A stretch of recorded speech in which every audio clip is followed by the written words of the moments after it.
Bom, meu nome é Anderson Hilário. Atualmente não estou trabalhando com vendas, mas eu tenho experiência em vendas há mais de 10 anos. Minha especialidade é ferramentas. Trabalhei na área de industrial com máquinas e ferramentas há mais de 7 anos. Todo mundo conhece a Luitex, né?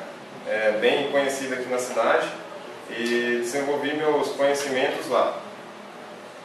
Tenho uma boa dicção, faço relacionamento com os clientes, né? Pego amizade fácil, procuro usar uma linguagem técnica, né?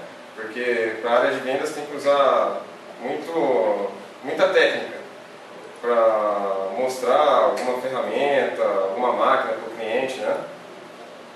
E tem espírito de liderança também.